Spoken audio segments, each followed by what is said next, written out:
Well, good morning, everybody, and welcome to our last review. My goodness, this has completely gone so fast, this course. However, today I want to focus on going back to helping you again with Procreate, because I'm seeing from last week that you were finding that super useful, which is kind of very interesting because I'm obviously, helping you with your paintings in the course all the time. But I'm also very conscious of trying to make it really clear that to you all that it's you that have ownership over your paintings. I will make suggestions to you and you can run with the ball, but at the end of the day, they're your paintings and you've got to, find out how to edit your own work yourselves. But seeing me helping you with paintings within Procreate seem to really help the penny to drop on composition and things like that for a lot of people.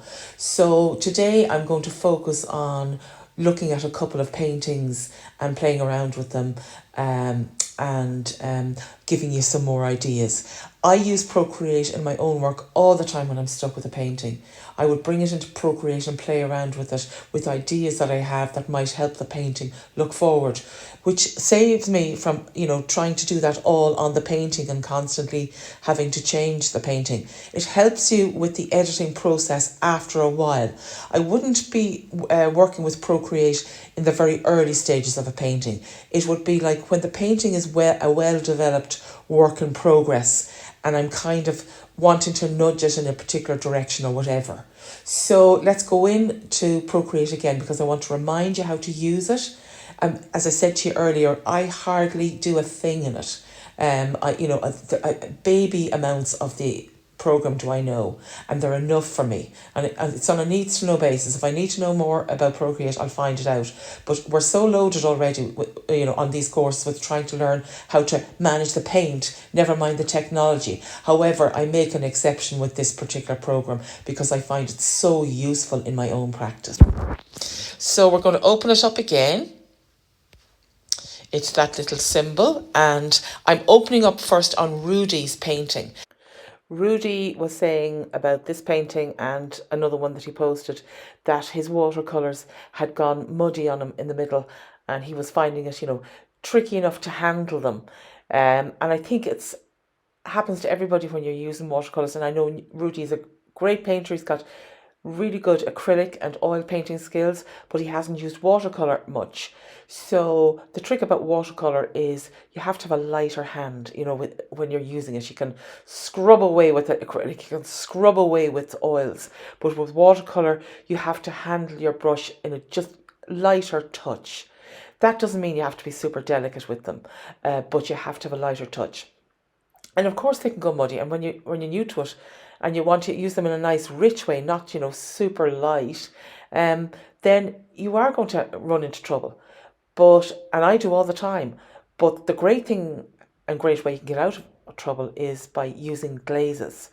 Milkier glazes, so using maybe a gouache paint, which is a matte watercolour, it's an opaque watercolour, or the white of a watercolour, which is more milky, and kind of tweaking your painting and managing around what's been happening that way.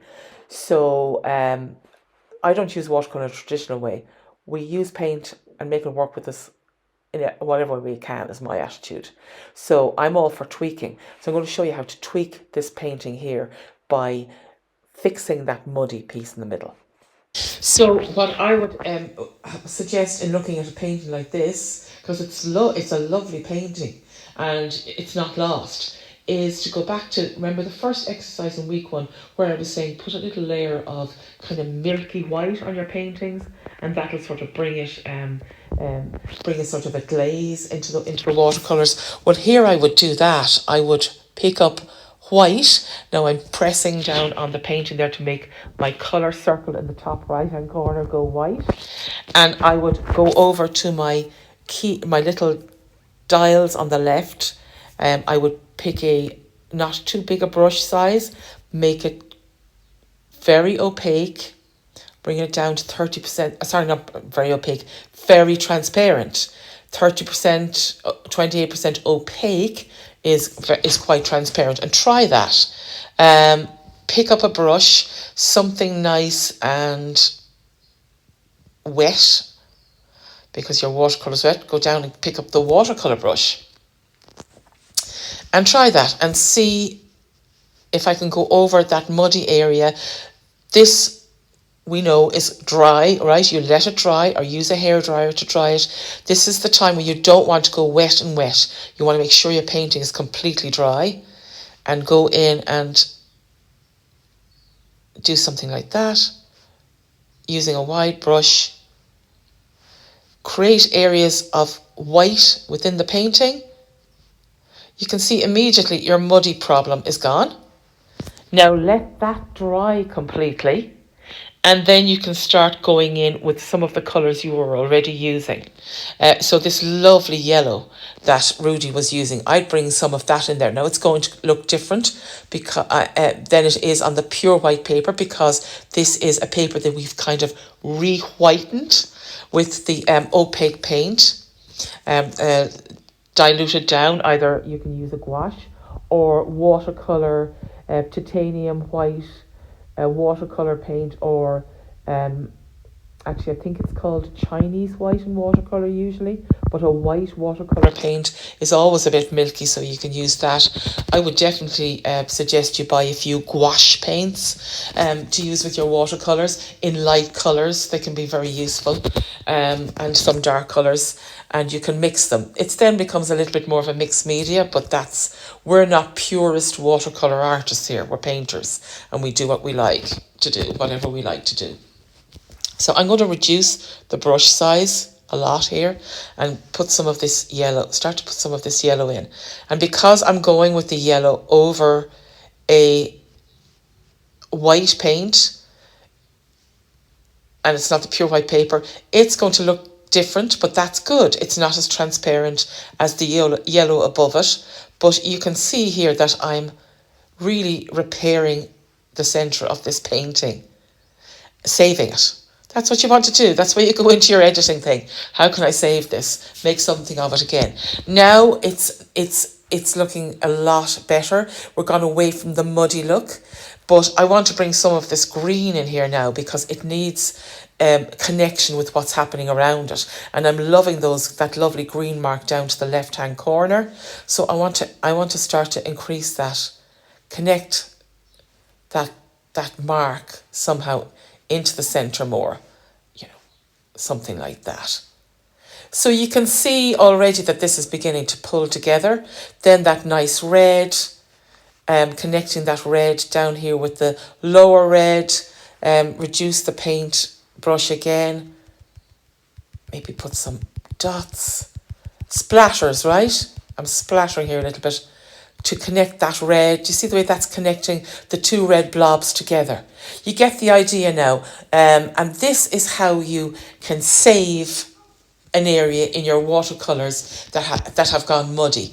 And this is now creating a very interesting contrast, I think, because you're seeing areas on the painting that are super translucent, and you're also seeing areas that are nice and milky. You're glazing here with your watercolours, and you're using you're making what was an accident, the muddying up of too much of a part of the painting. You're working with that and creating something new. I'm just going to take this black colour over here because it's just begging me to do this, and just in a lighter way, just connect it down there in a more translucent way. Bring that black down a little bit. I like that line at the edge. That's making that left edge look more interesting, I think. I could go on and on, but this is not my painting, it's yours, Rudy. But Rudy had posted two that had gone muddy in the centre, and they're not lost paintings. That's the point I'm making here.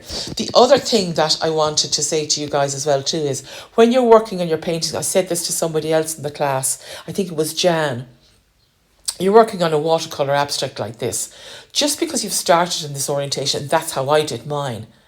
I'm looking at this now and I'm wondering, what would this look like if it's flipped? So if I turn this painting around and turn it completely to the left here, or can I turn it upside down and Procreate? Yes, I can. I'm really liking that now. I'm loving that. That to me is becoming a really interesting painting. So I have another option here. So I can, finish the painting in this orientation. That's the great thing when you do. We're abstracting from nature here. We are not trying to copy it. Just like Joan Mitchell said, in I was looking at a documentary of hers in when I was in Paris, and I'm posting below here, by the way, a really interesting artist's conversation about Joan Mitchell, and they intersect into some documentary footage of her talking about her paintings. And she was saying, look, I'm looking out at nature here. She lived in a beautiful house with the most beautiful view over the river behind her, and she said, I can't compete with that. This is nature doing its thing. I can't compete with that. I have to respond to it, but I'm not trying to copy it, is what she was saying. I'm trying to, really abstract from it. And she took abstraction to another level after Monet. She was hugely influenced by him, didn't like to acknowledge that openly because she was quite a difficult person from all accounts in reality, and was quite well able to live the contradictions in her own personality. So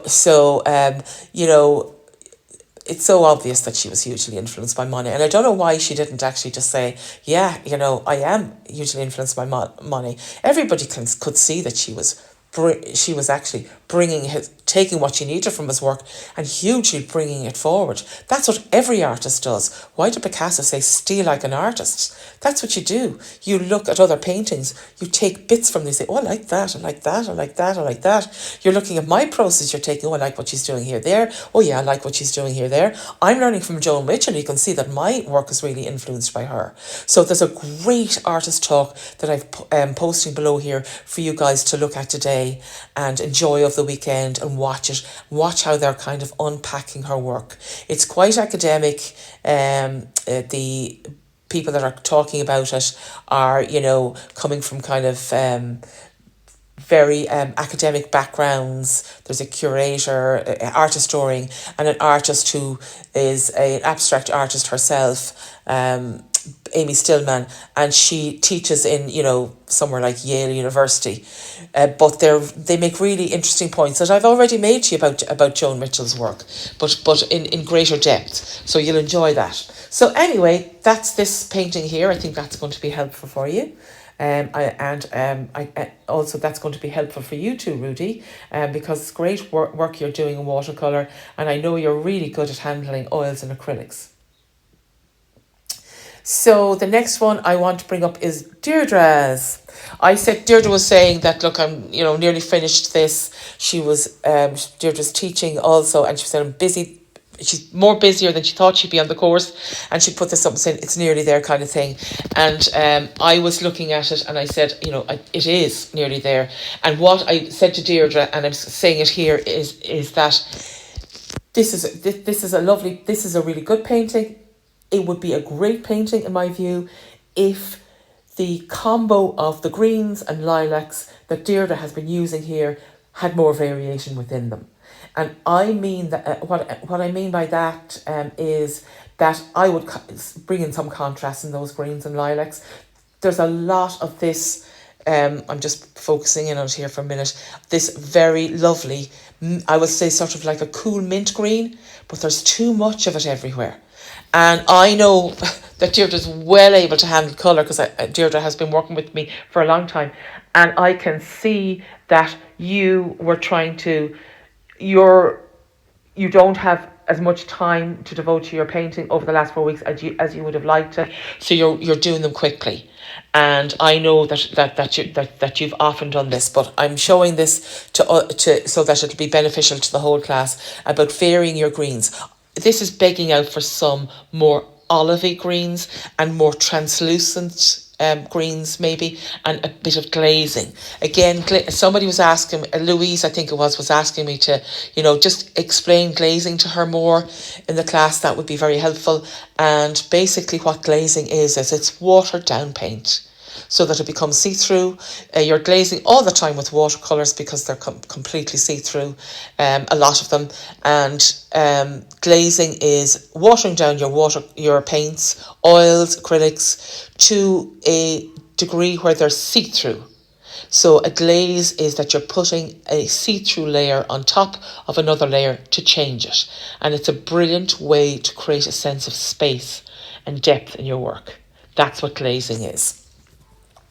Okay, so I'm going to try and get an olive green. I'm just picking something here which is kind of olivey, and see, it's not, no, that's not olivey looking enough at all. So I'm going up into my colour wheel here, and I'm fiddling around till I get a more olivey green. And I want it to be kind of darker than what Deirdre has. So there, I'm going to try that one. And I'm going to do some glazing with this, which is going to change the paint that's underneath it.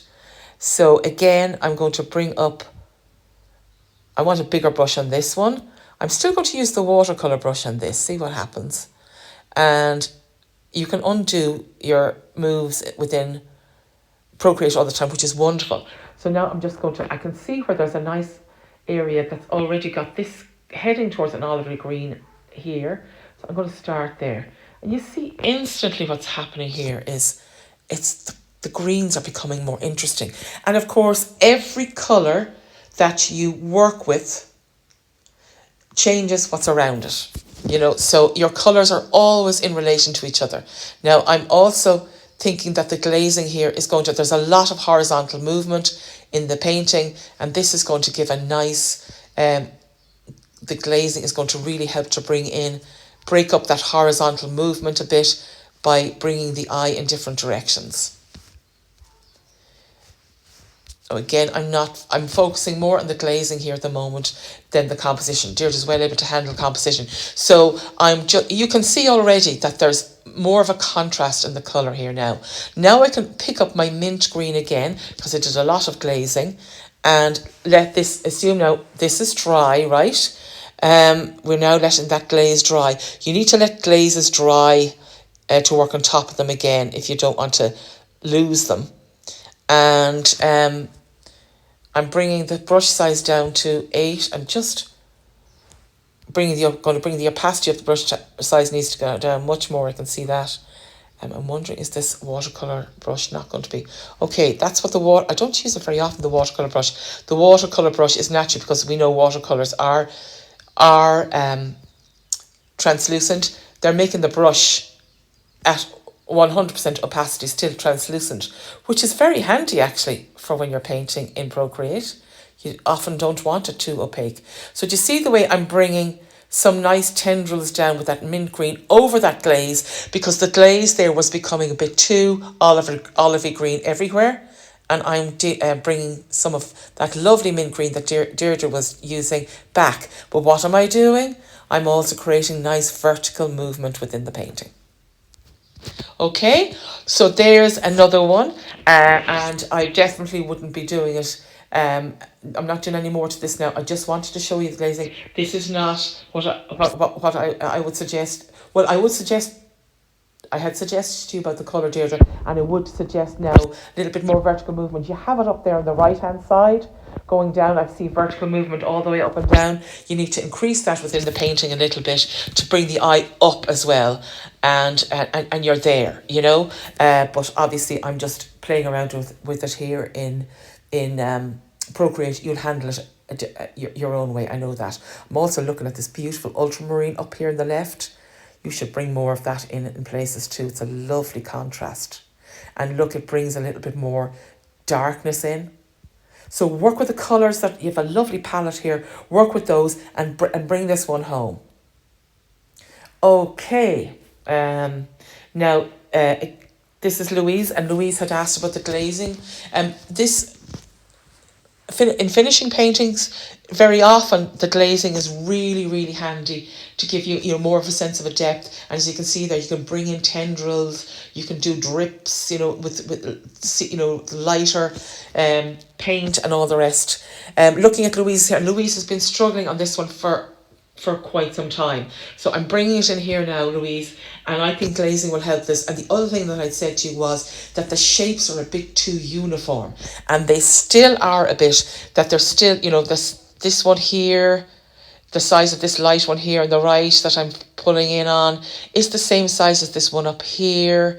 Down here, there's the two blue ones, they're lighter blue ones, they're kind of more or less the same kind of size. I'm dying to see a bigger shape in here. So let me bring it in and see, I'll show you how it changes the whole thing. And also a little bit of glazing. So you can pick up the blue here, because you're doing water here and there's almost too many plants. Let's get some more water in here. So I'm definitely going to switch out of brushes here because the glaze one is just too... I'll go into the gouache one, which is opaque. The watercolour brush is just too translucent. So let's bring down the opacity. Let's see, yeah, that's good. This is still quite see-through, but I'm liking it. So a blue glaze, milky glaze, with, you can use a gouache, or even this is your acrylics. This is not your watercolours, I think. So use your acrylics and water them down a bit. But you see already how the introduction of a bigger shape here is just giving us more space within the painting. And it's now I'm creating a diagonal with that blue, and it's creating more interest in terms of the composition. And now I'm going to pick up you have lovely variations of your greens within this, but there was a bit too much green in there. And you can see now that this is really pulling this painting together. Now I'm going to go down into a very small size, lower the opacity a little bit, and bring in, oh, that's not small enough. I'm double tapping now on an iPad to get rid of that. And I'm going to go down really small. I just want to bring in some tenderly lines. Smaller again, down to 1%.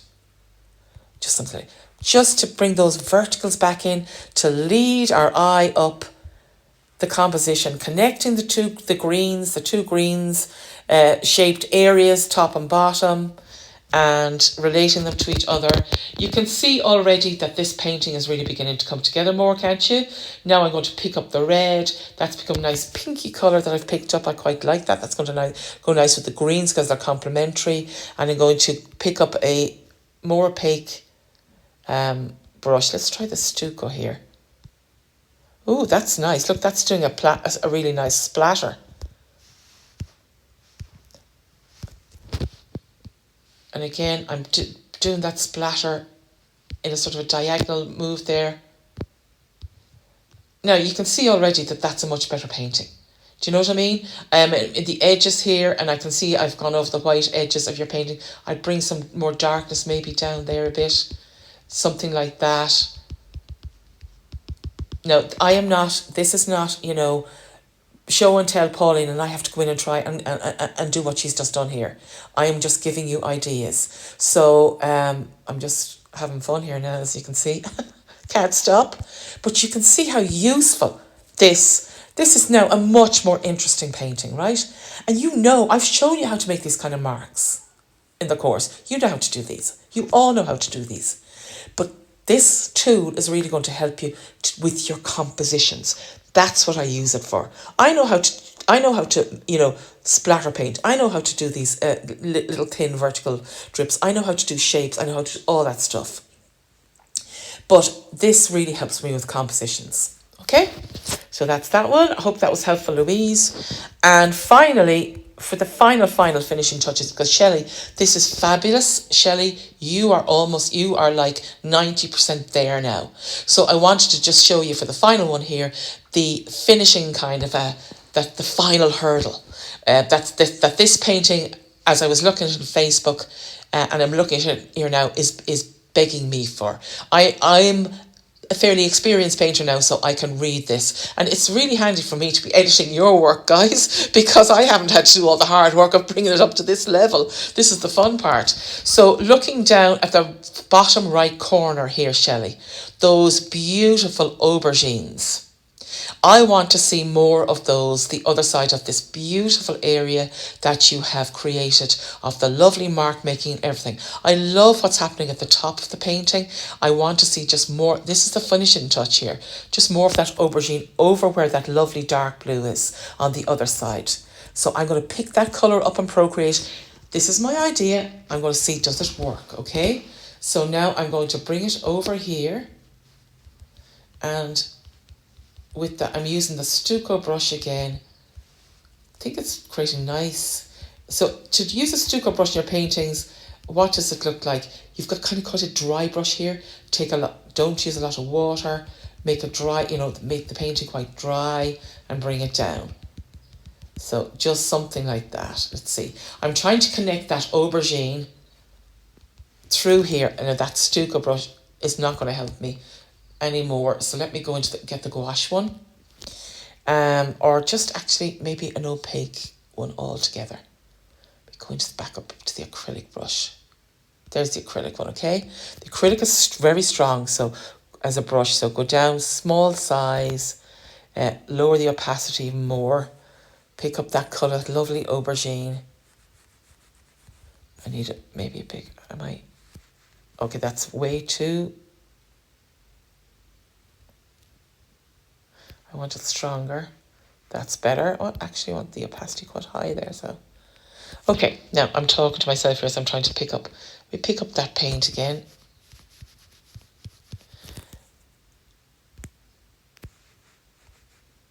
Why is that not? Oh, okay, I can see it now. Gosh, I'm needing to bring the opacity up quite a bit here to do this. Bring up the size of the brush. Now, that's sort of neutrally colour there. I'm just trying to, as you can see now, I'm connecting the painting from that aubergine mark you made over to the other side, and then bring in a few more verticals to lead the eye up, and maybe you can see this a lot in paintings that I do. I'll start to do an edge, paint at the edges to stop your eye going off the edge. Joan Mitchell does this all the time, and so did Monet, like an edge line there with the aubergine. And now you can see instantly that this painting has connected. I've connected the aubergine from one side to the other. Now that's fine, but I need to bring some of that yellow over there as well too. So I'm picking up one of the olive green colours and getting a few more sort of abstracted lily pad shapey things going over there on top of the aubergine. The aubergine has now dried a bit, so I can do that, right? I'm bringing it across and bringing a few dots in there, so it's not pure aubergine that's over there. The minute you do something else appeals to you, pops out. Love that nice minty green, turquoisey mint there. So I'm going to bring a little echo of that down here. You're working with the colours that are already in the painting here. But you can see the way this is improving somewhat, because just bring a little bit of that blue back in there. I think I lost a little bit too much of that lovely water that's coming in from the bottom up there. But you see the way now I can see through still to my vertical lines. This is pulling the bottom half of this painting together.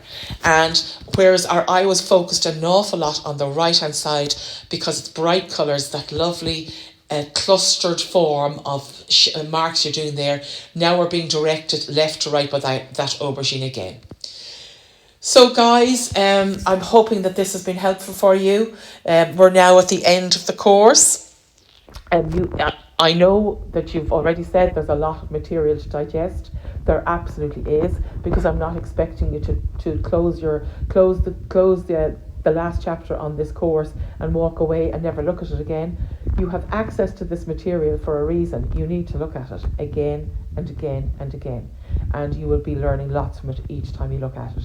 If you're at an earlier stage of painting, keep looking at it, because it's going to, the penny will drop as your painting experience increases. The penny will drop more and more. And it's been an absolutely wonderful 4 weeks with you guys. I've had a great time. I'm really quite excited to use more Procreate in the next course I'm doing, which by the way is going to be for next September. I'm doing a major course, I am 10 years creating online courses and in my online teaching business at that stage. And for my 10-year celebration, I'm doing a big course which I'll be filming over the summer. And it's going to come out in September. And it's all going to be about what I've learned over the last 10 years. The most important things I've learned over the last 10 years as a painter myself. So it's going to be a fantastic course. You guys will be all ready for it. It's definitely going to be not for complete beginners. People will have to have some experience with paint. And looking forward to that. But in the meantime, I'm going to give you 20% discount code off any of my self-study courses that will be valid until the end of this month, until the 1st of March. And you can, if you want to learn more about colour, I would highly recommend my Colour Confidence one if you haven't done that already. If you want to learn more about the face, I have a very good course on faces. I love doing abstract landscapes, and the other thing I really enjoy doing is the face and the figure. So you can take anything you like, but keep this one, go back to it again and again. You have ongoing access, and enjoy. And have a wonderful weekend.